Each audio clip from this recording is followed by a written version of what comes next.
पश्चिम बंगाल में पिटाई पर शुरू हुई सियासत पिछले 24 घंटे में मुस्लिम राष्ट्र और शरिया कानून तक जा पहुंची। कोलकाता से लेकर दिल्ली तक पूछा जाने लगा कि क्या पश्चिम बंगाल में अघोषित तौर पर शरिया कानून लागू हो चुका है? क्या ममता के राज में मुस्लिम राष्ट्र के तौर तरीकों से कानूनी फैसले होना शुरू हो गए हैं? 27% वोट और 100 सीट की सियासत के फेर में आज क्या क्या हुआ? कौन अपने हिस्से के वोट के लिए चुप रहा? कौन संसद में खूब बोला? सब कुछ इस रिपोर्ट में देखिए।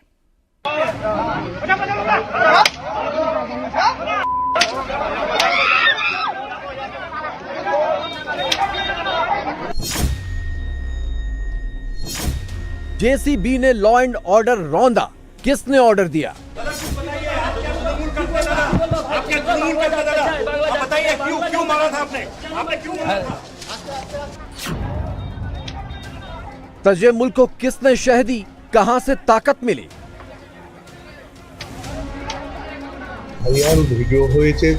मुस्लिम राष्ट्र वाले लॉ का लॉजिक किसने दिया? शरिया वाली थ्योरी कहां से आई? पश्चिम बंगाल के चोपड़ा की यह तस्वीर जिसने भी देखी अंदर तक हिल गया। तमाशबीन भीड़ के बीच महिला से बर्बरता की हदें पार कर दी गई। पश्चिम बंगाल का वीडियो वायरल होते ही ममता सरकार के लॉ एंड ऑर्डर पर सवाल खड़े होने लगे।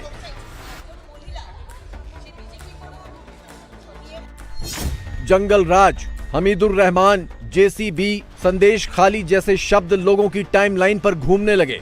मुस्लिम मुल्क और शरिया कानून की भी बात होने लगी। ममता बनर्जी के राज में मुस्लिम मुल्क और शरिया कानून वाली बात कहां से निकली? पश्चिम बंगाल के देहात में शरिया कानून का सच क्या है, यह समझने के लिए आपको पूरी घटना समझनी होगी। महिला से बर्बरता का यह वीडियो उत्तरी दिनाजपुर के चोपड़ा ब्लॉक का है। चोपड़ा ब्लॉक से करीब 60 किलोमीटर दूर छोटे से गांव लक्ष्मीकांतपुर में महिला और युवक को भीड़ के बीच पीटा गया। पीटने वाले शख्स का नाम तजेमुल हक है, जो चोपड़ा विधायक हमीदुर रहमान का करीबी बताया जा रहा है। कहा जा रहा है कि शनिवार को गांव के लोगों ने महिला से मिलने आए युवक को पकड़ लिया। इसके बाद लक्ष्मीकांतपुर में सालिसी सभा बुलाई गई और अवैध संबंधों का आरोप लगाते हुए बेरहमी से इनकी पिटाई की गई।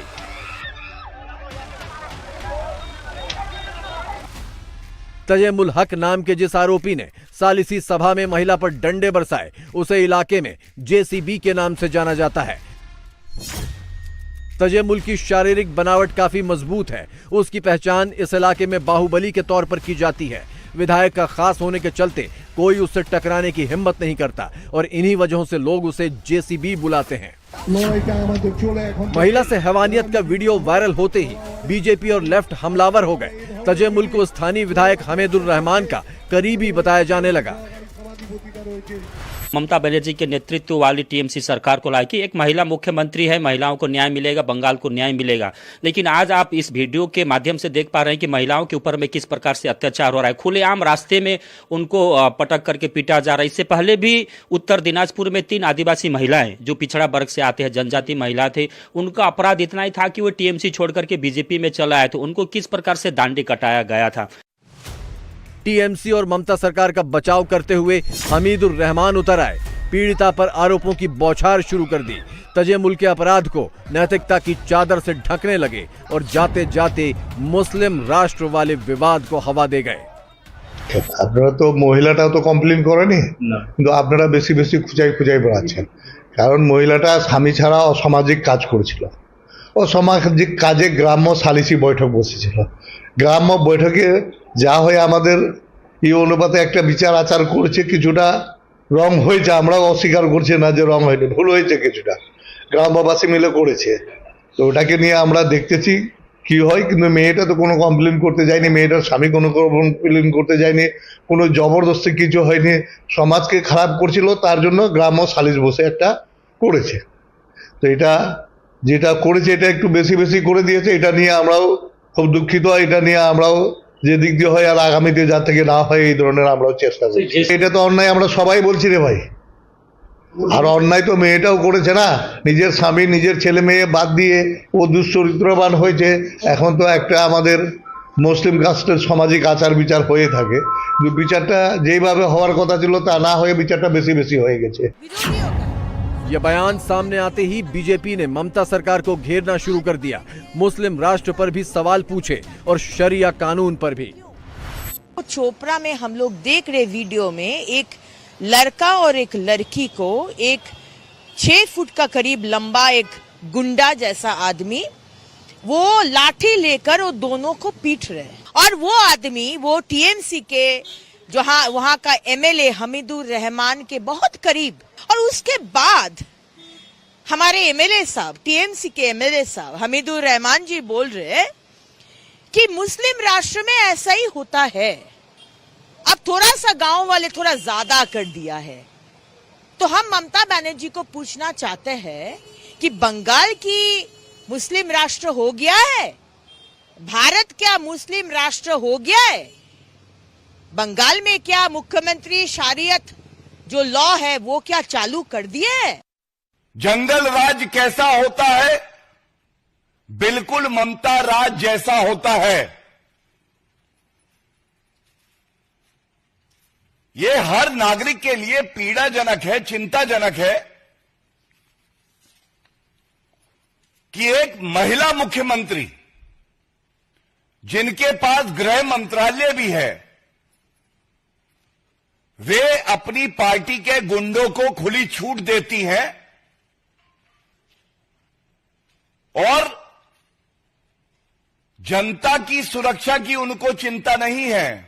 टीएमसी के गुंडे लीडर जो है उनकी सुरक्षा की चिंता है। ये ताजुमुल अक्का जेसीबी, तो ये जेसीबी जो महिलाओं को प्रताड़ित करती है, कानून व्यवस्था को ध्वस्त करती है, ये जेसीबी पार्क कहां होती है? ये जेसीबी बुलडोजर संविधान को तार तार करने निकला है और ये पार्क होता है जाके ममता बनर्जी के घर पर।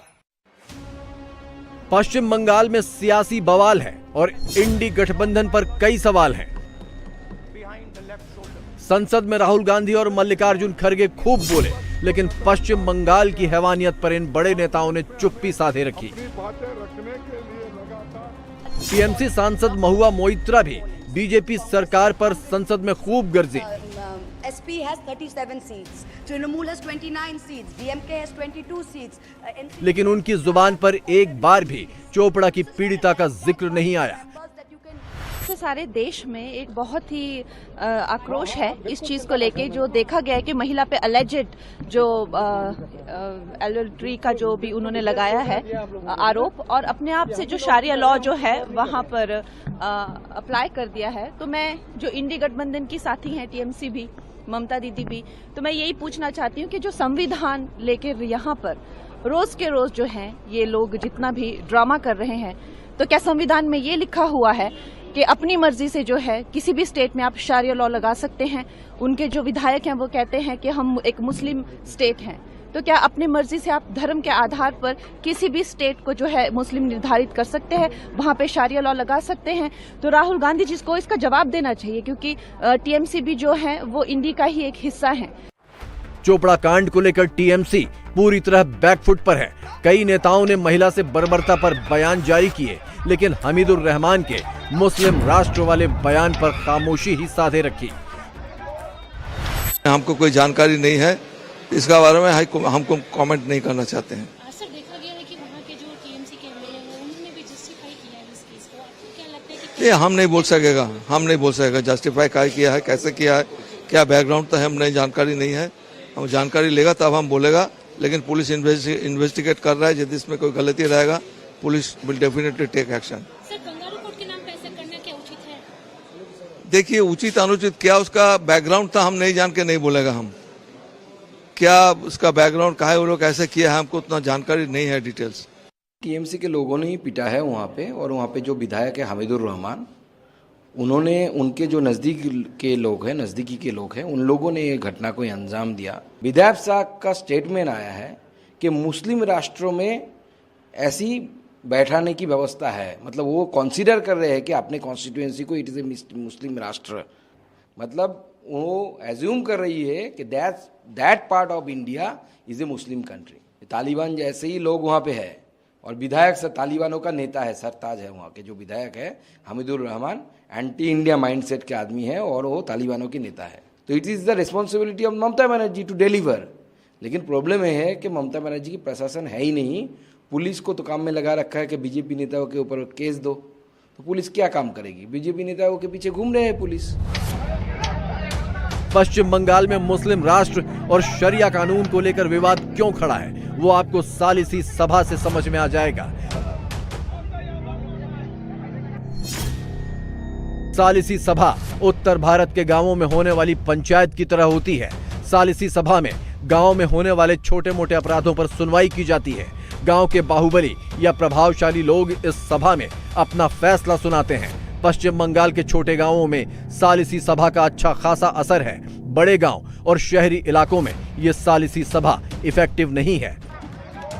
पश्चिम बंगाल के मुस्लिम बाहुल्य रिमोट एरिया में सालिसी सभा के जरिए बाहुबली क्विक जस्टिस वाला लॉजिक देते हैं। सामाजिक और जातिगत अपराधों के केस थाने तक नहीं पहुंचाए जाते, उनका फैसला सालिसी सभा में ही किया जाता है।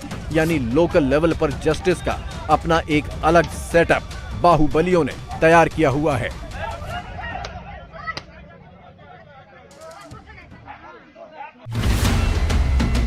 ऐसे क्विक जस्टिस वाले अवैध सेटअप्स को लेकर ही ममता सरकार सवालों के घेरे में है।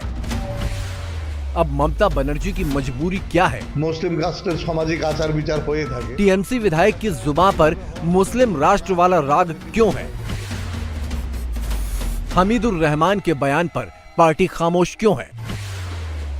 पश्चिम बंगाल में 27% मुसलमान वोटर हैं। 13 लोकसभा सीटों और 100 से ज्यादा विधानसभा सीटों पर इनका सीधा असर है। लोकसभा चुनाव में टीएमसी को 72% मुस्लिम वोट मिले, बीजेपी को मुस्लिमों के 7% वोट ही मिले। ममता बनर्जी जानती हैं कि पश्चिम बंगाल में बीजेपी से फाइट करना है तो मुसलमान वोट को अपने खेमे में बनाए रखना जरूरी है। इसीलिए टीएमसी के नेता महिला की पिटाई पर तो बोल रहे हैं, लेकिन मुस्लिम राष्ट्र वाले बयान पर खामोश हैं। वोट की मजबूरी ही सालिसी सभाओं पर एक्शन न होने के पीछे बड़ी वजह है। ग्रामीण इलाकों में ममता बनर्जी का वोट बैंक बढ़ा है, जबकि बीजेपी को शहरी इलाकों में ज्यादा बढ़त मिली है। सालिसी सभाओं पर एक्शन ग्रामीण इलाकों में नाराजगी बढ़ा सकता है।